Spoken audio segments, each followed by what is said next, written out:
Welcome, everybody, to Casting for Two, the podcast with your host, Chris.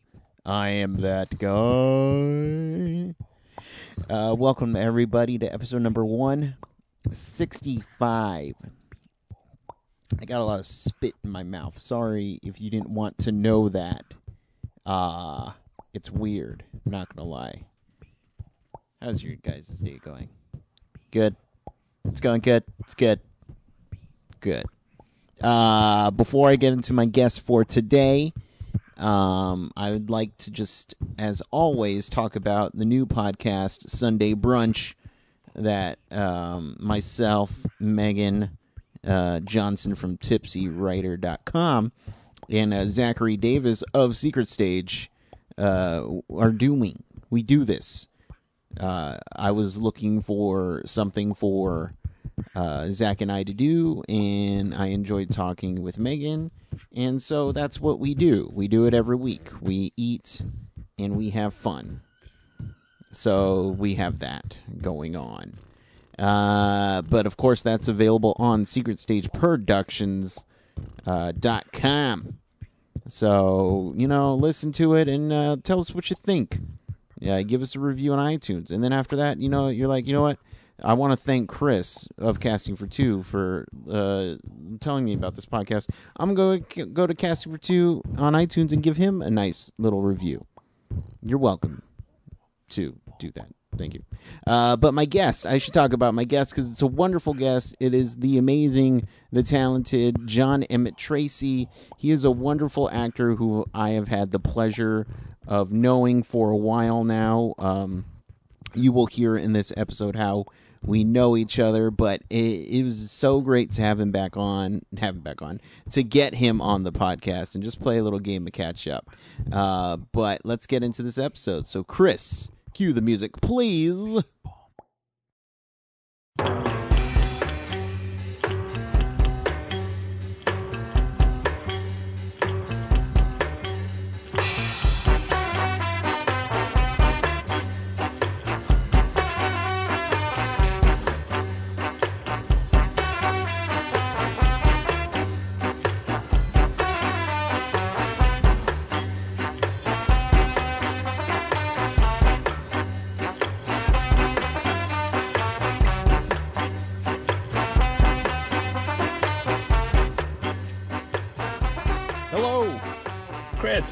John. Yes. I gotta be honest with you. It's weird calling you John. Okay. What would you like to go ahead? Say what you. I know you as the Jet. Okay, that's better than what I thought it might be. I thought maybe there was something you call me when I'm not listening. No. In school you were always the Jet. You'd swoop in, you'd blow our minds, and you'd swoop right out. Okay. Well, I'm going to take that then. I'll take Jet, and I will fly with it. All right, there we go. Nice. I can't believe we're talking. It's been a while. And you said to me, okay, let's talk on Skype. And I said, yeah, I got Skype. That's, of course, who doesn't have Skype? Right. And then I went to call you and I was like, where's my Skype? So I guess I didn't have it. It's always 50-50 whether or not people have Skype, which I get because, people have iPhones. They do the face chat. It's fine, but it's Skype. The Skype numbers are going down a little bit. Oh, is that right? Yeah, I think so. Yeah, there's a good chunk of people that I have to call to to chat with. Until just now, because I just downloaded it to have my Chris chat, and so I think you're going to see a spike in those numbers. There we go. They're going off the roof. Microsoft is happy right now. How are you, man? I'm doing well, and yourself? Good. I'm doing great. Are we on? Are we going? We are on. Yes, So we should tell dear listeners how we know each other. We should get into that. So you were the teacher, the acting teacher at the film school that we were both affiliated with. Right. And you were in the film making program. Yes. Right. Except I didn't find out until you left that you were also an actor. So I would have roped you into something. I would have made you perform in something. Well, here's the thing. I don't consider myself an actor. What you do is acting. What I do is make faces and fart noises. That's what I like Funny, to do. funny voices, right? Yeah, exactly. Yeah, yeah. I feel like calling me an actor is an insult to what you do. Oh well, that's not what I heard, but But I did enjoy it. I did do a couple of things in the with the acting students because there were only three at the time. So and it was fun. I have fun doing it. and we didn't really. I don't remember if you and I ever actually had a chance to work together. I just remember high fiving in the hallways and stuff. Right? Yeah, yeah. There was a lot of high fiving. No, Now we're high but fiving on Skype. but I told my friend this earlier today that one of the biggest takeaways from film school was still that one working with actors class that you taught. Yes, yes, I did. So I did teach you in a class. That's right. Yeah, yeah. It's. I mean, you were only scheduled as a couple of classes, but that was it. But it's the one of the most fun days I had was just Oh, sitting in a classroom just talking with you because you were such a nice guy and you had so much to offer, and it was thanks, man. of Well, you know course what's funny is because I've worked with a lot of directors for years and fantastic directors.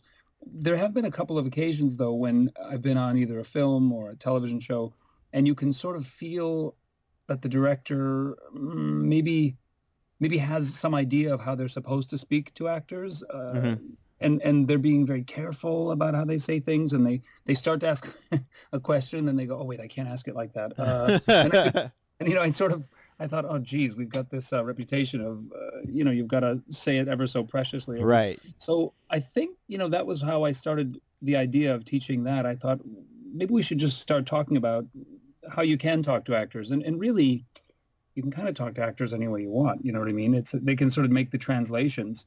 But yeah, that's a fun class. When we did that, I had a good time too. And I was shooting a short recently, and I hadn't shot anything in a couple of years, so I was a bit rusty. But I felt like all the tips that you gave me and the rest of the classmates, of course, it helped. It helps. Awesome. Oh, thanks, man. Well, here comes another high five. There we go. High five. Slap your screen. You might, you might be hearing. I'm talking to you from Vancouver right now, Uh-huh. and surprisingly, it's raining outside. So if you're hearing kind of swishing traffic noises, I hope it's an ambient sound rather than an annoying swishing. No, the funny thing is I can't hear a thing. Okay, so pretend I didn't say that. Yeah. You might as well just be sitting in a closet for all I know, or the bathroom, wherever. And where are you, Chris? I am sitting in my bedroom. Okay, in what part of the? In the part of the world I'm in Texas right now. Texas. Yeah, San Antonio. I've had a couple of great times in Texas. It's hard not to have a great time. The problem is that Texas to me has always been a place to visit, never to stay. Ah, but you stayed. I stayed, Oh, yes. you're from Texas. I lived in Texas, but when I was in Oregon, or when I was going to film school, I was living in Oregon at the time. Got it. Got it. Got it. So, Got it. and I've always felt a connection with the Pacific Northwest. Mm, So yeah. it's kind of Well, because you're a Midwestern guy, right? I am. Yeah. Yeah. I was born in Chicago, and Mm. then I was raised in Milwaukee and Chicago as well. My parents are split up, and I've got one parent in each one, so Mm. both kind of feel like home to me, and I sort of dance between the two. I don't know. I remember you because I had no idea you were in Chicago, and I actually spent a year in Chicago, and I was just I would see like your posts like I'm in Chicago. I'm like he's here, the Jet's here. Oh, we should have connected. We should have, but I was working too much. It was it was See, it, it was a my thing. It was a me thing. I didn't really have that much fun in Chicago. Oh, you didn't? No, I was working 60 hours a week trying to keep a roof over my head. Oh, geez. Yeah. How did you end up there? I needed to get out of Texas, and You had to get out of the area? needed to get out of the area, needed to try something new, and an opportunity with work, normal, not fun, everyday work, came up, and I decided to take it. So, Cool. Cool, cool. Well, I'm sorry you didn't have fun there, but next time you know who to call and I'll show you around. all right, yeah, because I didn't. It's a big city. I don't know what to do. So Yeah, I don't know what places to stay away from. call me. All right. I was in well, I was in Austin, of course, in the past, and that was a great time. But Yeah. I was driving through Texas, I guess from Arizona to, I guess I was driving back up to Chicago, and I went through, this must be in the Panhandle, a place called Littlefield, Texas. Hmm. And they were the nicest people because I guess I stopped and I filled up the tank in the car and I got something to eat and, something at a convenience store. But every single place I went into, people would welcome me. They'd say, "Welcome to Littlefield." And then Yeah. they would say, "It's the birthplace of Waylon Jennings." And everybody mentioned it in their, greeting, which I thought was really nice. Nice. So Yeah. Well, I mean, no offense to that place, but I mean, they had one thing going for them, so they're gonna take full advantage of it. yeah. Yeah, I suppose that's my mistake being born in Chicago because Right. nobody says that when you arrive there. Nobody mentions me. So Yeah. Exactly. yeah. Well, it's okay. You can't really choose where you're born, right? No, you're right. Not yet, anyway. That's But a good film. By the way, this short film you made, I don't remember getting the call. mm, Come down. Was that in my email or? I don't know if you put me under spam, but it's Oh, in that's there. it. That's it. Yeah. Sorry about that. We should, I've always. Okay, so you've played a lot of characters. Is Hmm. there a certain character you are dying to play? Oh, wow. Yep. Yeah, there's a lot of them. It's not really, I don't know. It's like, it's not archetypes of character. It's not sort of, I want to play a garbage man. Somebody, Right, right. it's not that kind of thing. For me, it's usually, I spend as much time as I can on stage, and there's a lot of classical roles that I haven't played yet. And I was one of these funny little kids. I would sort of gauge my growing up by Shakespeare's Seven Stages of Man. I would sort of look at what roles I was getting too old for and think, oh, geez, I better hurry up and play that boy, messenger Right. in King Lear or something. So yeah, there's definitely roles like that I'm interested in. I mean, usually stage things. There's some Chekhov roles I'm interested in, and a lot of contemporary playwrights whose work I love, but a lot of classical parts. My plan, Chris, just so you know, is to sort of play Lear right at Mm, the end of it all. yeah. You know, and if I time it right, I'm hoping to die kind of, right at the end Right. of the final performance, mm, which might be, if I'm preparing for that, I might be disappointed if the curtain goes down on the last performance and I'm still kind of there. I'll just keep trying or something. So just no, don't bring down the curtain yet. I'm still acting. I'm still yeah, going. yeah. That, But no, the cool thing about acting, and it's the same way with any side of our business, filmmaking or theater making, or you don't always know what's coming around the corner, mm, and so when something comes up, you sort of temporarily fall in love with that project, and the character means so much to you while you're playing it, and it's a cliche, but it becomes the main thing that you're focused on and the main thing that you are interested in at the moment. And I'm really grateful for that because I think if I had the ability to just choose everything I was going to play, sort of like dream roles, like you asked, yeah. I would have missed out on a lot because things come around the corner. You have no concept, no way to expect that you're going to be playing this, and then there you are on set a few days later, and that's kind of part of the adventure, I think. Well, okay, so in that sense, was there one role that, you kind of just heard about and you were just, you were not really enthusiastic, but then you saw the material and you're like, "Oh my god, this is what I have to do. I have to play this character." Hmm. Yeah, there's been some of those, and then apparently people didn't agree with me. I've had that happen where I go, oh, this is clearly born to play this role, and then apparently other people have to give you permission. I just showed up on set and they wouldn't let me. No, boy, that's tough. I think the audition process is a really unique and kind of interesting one because I sort of feel the way you said, the way you just described every time I get a new role to prepare for an audition. Mm, And it's an interesting thing because you're at home and you're working on it and you're sort of finding a common space with this character, and you're trying to portray them to the best of your ability, and it's kind of a personal, this is going to sound silly, it's kind of a personal relationship. You go, okay, right. this is, get this guy, I feel. And then you walk into the audition waiting room and there's 10 other guys that you realize have been having that exact same personal relationship with this character, and you're like, hey, wait a minute, I thought it was you and I here, buddy. But so I guess this sounds like a cop out, but I sort of feel connected to it every time. And I Mhm. don't usually do that sort of, I don't want to do this thing when I get them. I think I like digging in, and I get excited by a new writer to interpret, or the potential to work with a new director. You're kind of excited about that. No, I mean, it makes sense. I mean, you don't want to pour your heart and soul in something that you're not really passionate about, Mm, right? that's right. Yeah. Yeah. Exactly. You said right. Right? Right? What? You Well, didn't answer. well, because I was doing again my last short that I sent you an email and you never respond. Yeah. Yeah. And that was my dream project that you Right? It was denied your me. dream.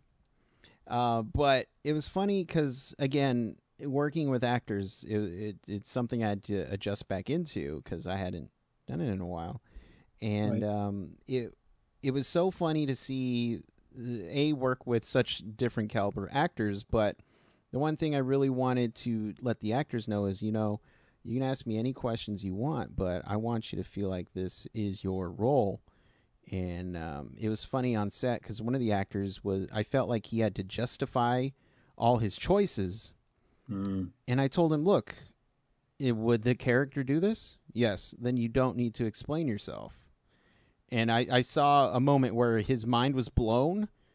And I just felt bad because maybe he's worked with a lot of directors who are always like, no, this is what I do, and you do this, you dance monkey. I like that voice, by the way. Thank you. That is, I guess it's a little thuggish, Chicago thuggish. I don't know. Okay.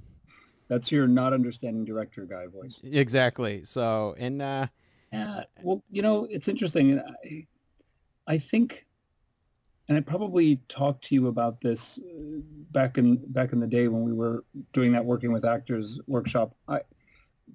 I always look at the actor's job as an interpretive one before it's a creative one. And I don't mhm. know, maybe people don't all agree with me on that, but we interpret the writer and we interpret the director, and many times you're interpreting the producers as well, because they all have, things that they would like to see happen. So, uh, I like to be a pretty faithful interpreter if possible. I really want to know what the director wants, and I know that a lot of actors are that way. I would say the Mhm. majority of actors are interested in the collaborative process. We're interested in seeing what the director would like. There are some that maybe don't feel that way, but Right. and so it is nice that you would take your actors aside and say that, because I always feel, on a film set, directors don't have anywhere near the amount of time that they would say in a theater production to sit with the actor and delve into the character. And many times I'll do an audition for a director and then I won't see or chat with them again until minutes before we're about to shoot the scene. Right. And there's other times when I don't even meet the director at the audition. You just show up on set and nice to meet you and here we go to work. And so the minute they sort of see what they want in the scene, they've got to move on. So it's a very, it's a very sort of shorthand relationship on a film set with the director. And it is always nice when a director comes over and just gives you that sort of 20 or 30 seconds to just connect with you, Right. put the bubble around the two of you and just say, do you have any questions? Is there anything you want to know? It gives the actor that chance to just get that one or two burning things off their chest that they really want to know before they go to work. But doesn't always happen, and that's okay too. Now, as somebody who has worked with a lot, obviously a lot of actors, a lot of directors, is do you ever have the need to want to go and be a director or write something? Mm. You know, I, I I should be saying yes, but I I I do direct theater, Mm-hmm. and generally in colleges and actor training programs and things like that, because I can focus on the acting, which is what I'm most interested in. Mm-hmm. Um, so I've probably directed 30 or 35, full theatrical productions at this point, and I have directed a bunch of short films and things like that, but I almost always do it connected to I'm interested in actors and I'm interested in the acting process, and I think I'm probably not the right person to helm a massive production or something like that, because I don't think I would be fair to the designers and the other technicians and the people who I'd probably be that guy going, yeah, it's great, yeah, that looks good, and then back to the actors. So when a college or one of these types of places asks me to direct a play, I feel comfortable doing that, because I know that the main focus is to work with the performers. So I don't know. That's my answer, I guess. Well, I Who knows? mean, Maybe someday I'll change my mind. I mean, at least the best review would be like, well, it's well acted. It's well.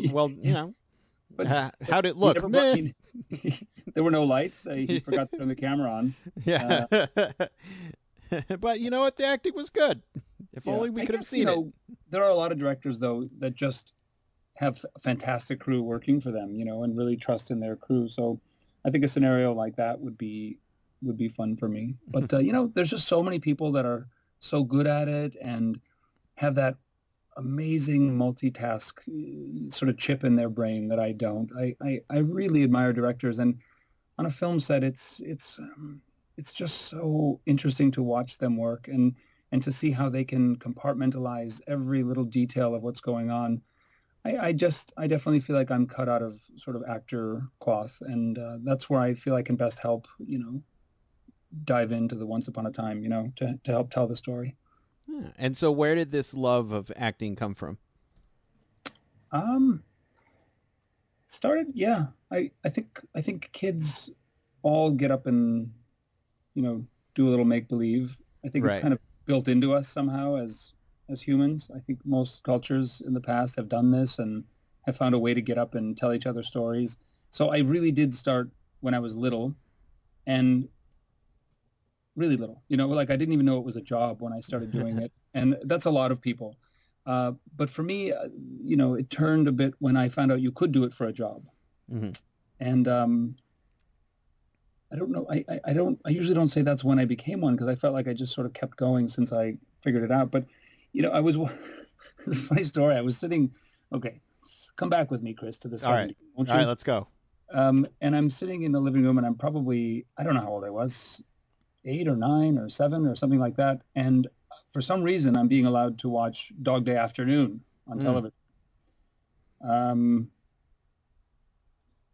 I guess there were no parental ratings on the, the TV show at the time, but I was young enough, so I must have been younger than 7. But I didn't even realize that what I was watching was a piece of fiction. I sort of felt like I was seeing a bank robbery, and I remember asking my mother, how did they get the camera in the bank during the, you know what I mean, like during the bank robbery? Yeah. And she went, "What are you watching?" And she came out to see this, but she then took the time to explain to me that she said, "Well, that's like what you and your sister do." And I said, "That," and I'm pointing to Pacino, of course, because, Right. well, and the other actors in that thing. I mean, Chris Sarandon, and they're also.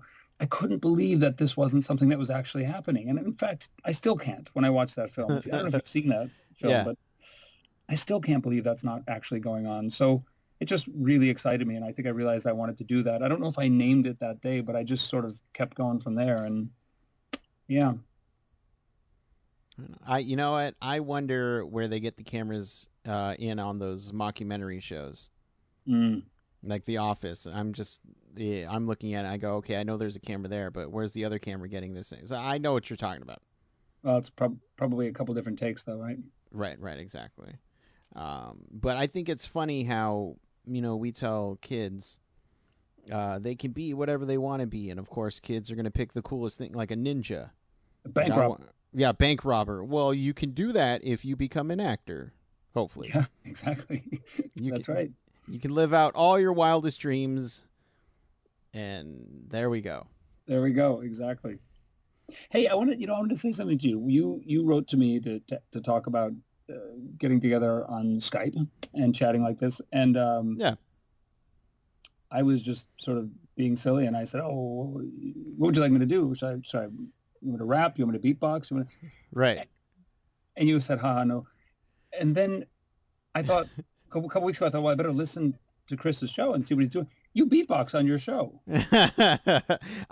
It's not really beatboxing. It's more like I wanted some filler noise, and I was the only one around. I thought you were great. Is it still playing like at the beginning of each episode? Like that? It's been playing the beginning of every episode for 160 episodes. Well, I wanted to clarify with you because I wasn't sure if you then thought I was sort of, you know, making fun of the opening. I didn't even know that was your opening when I said that. It was just my automatic idiot response to being asked to come chat. So, well, can you actually beatbox? You know, I could, but I don't think Skype could contain it. Okay, I figured. I don't want my internet to go down. Okay. No, exactly. You know, I don't want to break the internet. But thank you for the almost offer. No, I'm just because I've been putting it out there that I want somebody to send me something to replace the opening comments. Because I've tried to put drum beats and weird piano stuff. It doesn't fit, so that's why I've just kept with the beatboxing. No, I don't think I could help you. I definitely can't improve on what you've got there. Sounds of me sipping tea, would that help? I've got that. A lot of that happening. If you can make it rhythmic, sure, why not? But yeah, no, it's something that it's just I don't care a whole lot for it, but it's been around since day one. Oh, I love it. I listened to two of your podcasts, and by the second one, I was hooked. Well, now I can't get rid of it. Thanks a lot. No, exactly. In fact, if you could add some right now to play softly underneath us. Oh man, I remember when I first did that, the amount of spit that was coming out of my mouth was just it was so much. Yeah, so much. See? So I don't know if your listeners know this. That was you doing the beatbox in the beginning. You have a podcast. You're a filmmaker. You're an actor, which I just outed you on live podcast. I'm a sort of actor. I don't. Again, right. I have too much respect for you to call myself an actor. Thank you. Yeah. So what? Do you have any upcoming projects that you're working on? Or you know what? Can I ask you? You mentioned auditioning, and I love bad auditioning stories. Oh. So I assume you might have one, maybe. Yeah. Oh. One. I have to choose one, is what you're saying. I do have a lot of bad auditioning stories. Every actor does. Right. It's hard to choose the worst. There was one room I went into. A particularly impressive actor, I suppose, had been in the room before me. Ooh. And was it Al Pacino? It's Al Pacino, and it was back in the Dog Day Afternoon days, and I was 6. And this is when Pacino had to audition for every role. Well, I wish I knew who this actor was, because I'd like to shake his hand, because I got in the room, and the people, the powers that be that were sitting in there, they were still chatting about this other guy, this super actor, whoever he was, and talking about, and wasn't his voice fantastic, and didn't he? And so I was sort of awkwardly standing and waiting, and I looked over at the camera operator and nodded and smiled and kicking the ground. And then they were saying, we could also use him in this other role, but if we bring him back, we could use him in 4 different episodes. And I was thinking, oh boy. And so they finally realized that they weren't, that there was somebody else in the room with them. Right. And they looked up and they said, whenever you're ready, as if, they keep waiting. And I thought, oh geez. So I started, and I'm not joking. They went back to talking about, yeah, they went Oh, back to talking about this other guy. And I came so close to stopping and saying, "Do you want me to go back outside and get him? Because I'm sure he's still in the parking lot." right. But I didn't. I just continued, and yeah, yeah. I don't. I'm not sure if they noticed me leave the room or not. So that was a pretty bad one. Um, I bet yeah, I'd they're say that probably that's up there. they're probably still sitting there talking about this one actor. Yeah, yeah, exactly. They haven't moved. I don't know since you were 6 years old. Yeah, yeah. They're still there. Yeah, I used to when I was a kid actor. There was a lot of funny times when other kid actors would try to psych each other out and Hmm. kind of try to say things to you as, oh, well, I already got the part, just so you know, or things like that. I used to have, Oh, and when I was newer at it, it used to bother me. But then I sort of learned that this is a tactic. This is just so that kind of when stuff was always fun. when you say you were a kid actor, was that mainly theater, or were you one of these kid actors doing commercials and stuff like that? Well, it was mainly theater. Okay. My I did drag my dad and I think once my mom to the odd.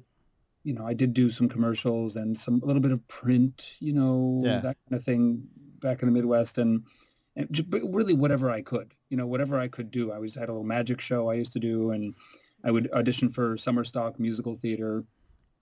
And to me, it didn't matter that I don't dance or sing, uh, or beatbox. It didn't.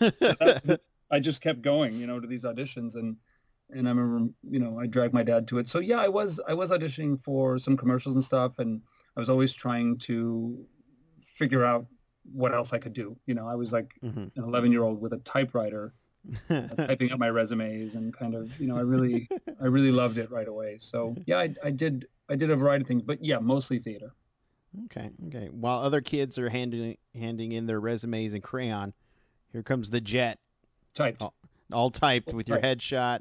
Yeah, and I'd get to this sort of last line and mess something up. I'd have to start Oh my and gosh. rumple it up and have to start another one. Yeah. Kids don't know. Look, kids, like I'm an older gentleman, but they don't know what it's like to type on a typewriter. The kids today you're talking about? Yeah, the kids today, they don't know any of this. People don't know. They don't even know what a typewriter is. In my day, and there was now wait a minute though, Chris, you don't remember typewriters either. You're not I used a seen typewriter. you've seen photographs and you've heard, tales told, but I don't know that you've typed. My grandma, actually, no, my parents actually had a typewriter, and we used that because it was faster than using our computer that was black and orange. Okay. Great. And so we used that for a little bit, but yeah, once we got the Mac, that's when it was before Mac was cool, by the way. Then that changed everything. Be kind of neat to have an old-fashioned keyboard for your computer that looked like a typewriter. I think they probably make that thing. I mean, if you're rich, you can get anything made. Yeah, you're right. You're Yeah, right. yeah. Tom Hanks collects typewriters. Oh yeah.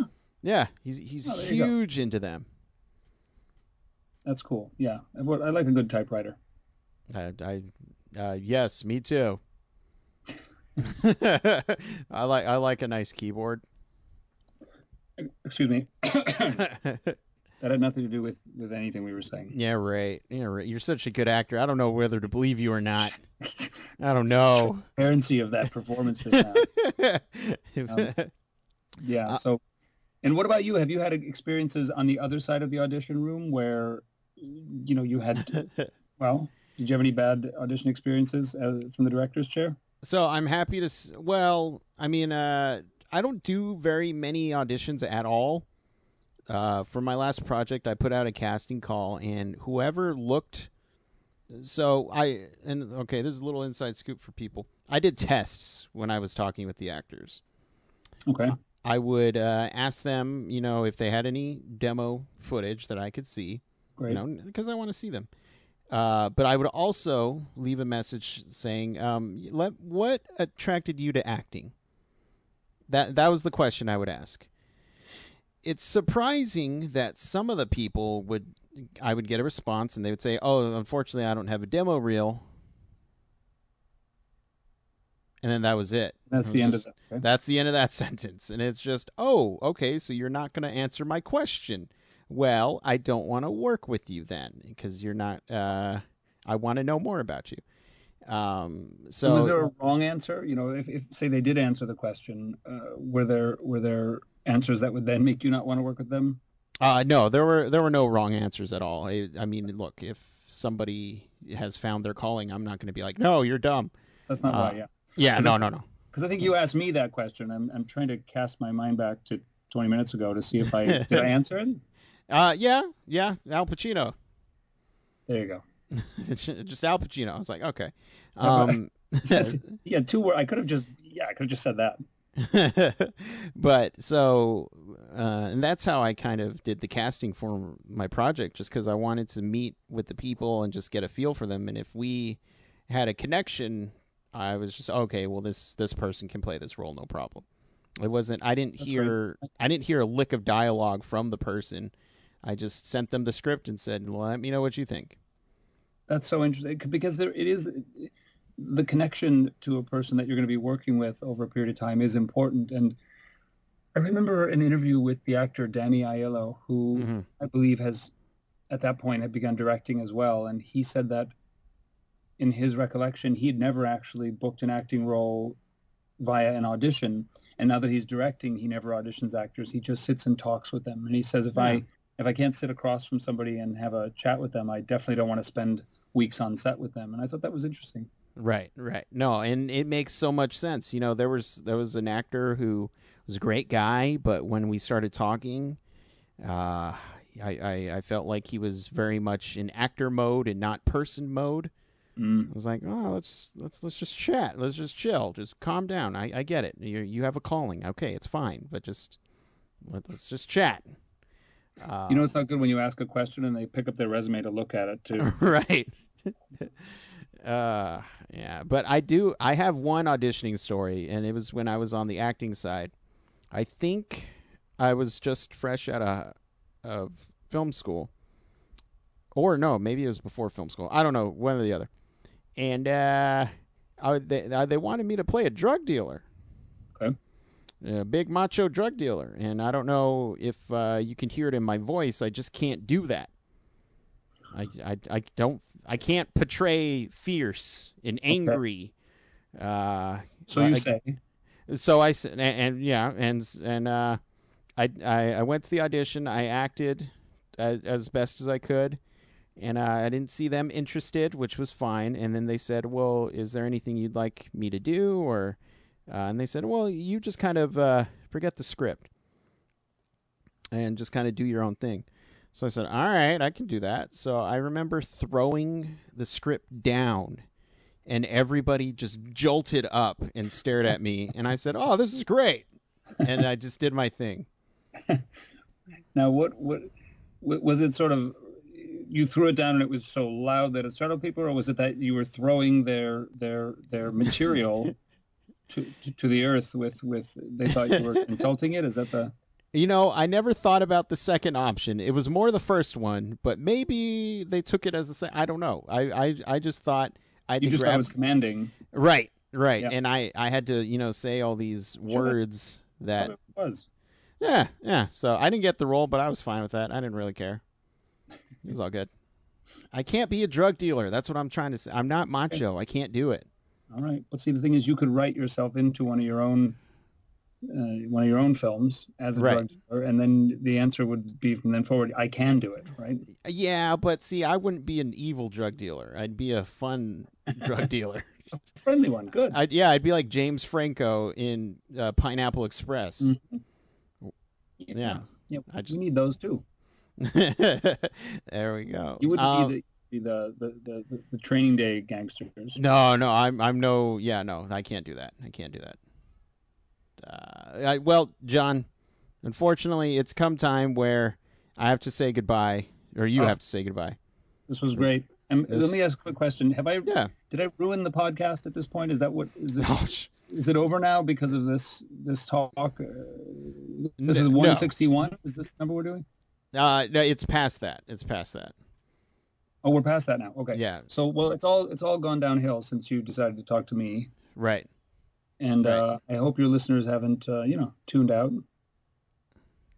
No, of course not. They're not going to tune out. I look. You cannot sink this ship. All right. All right. I'm It's glad to know. already been sunk, so you're good. No, thanks, Uh, Chris.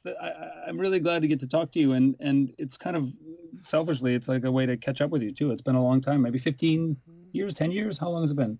it's coming up on 10. It's been 8. Okay, where did I get Yeah. 15 from? I don't know. Yeah, I'm not that Okay, old. all right. uh, Congrats on well, the podcast. I think it's exciting. I really enjoyed the ones I listened to, and it was fun chatting with you. well, thank you. And for the people at home who'd like to keep in contact with you, where can they do that? All right. Well, I have the Twitter, and it's just my name. It's not hard to spell my name though, because there's lots of letters. But John Emmet Tracy is it's at John Emmet Tracy. There's two M's in Emmet There we go. and one T. So I'll be tweeting you there. And I've got a website, www.johnemmettracy.com. And I'll be down in Texas hanging out with you. So if anybody wants to swing by. There we go. Yeah, just come on by. Just swing on. You don't even if you don't know where we are. Just it's Texas. It's not that I'll go to big. Littlefield. I'll go to Littlefield, Texas. Oh, okay. We'll be in Littlefield. I'll ask for you. Well, John, I would love to have you back on whenever you like. All right, because Great. we can chat more. Awesome. Awesome. Thanks, Chris. This was fun. Thank you, and you have a wonderful day. All right, You too. Bye-bye. bye.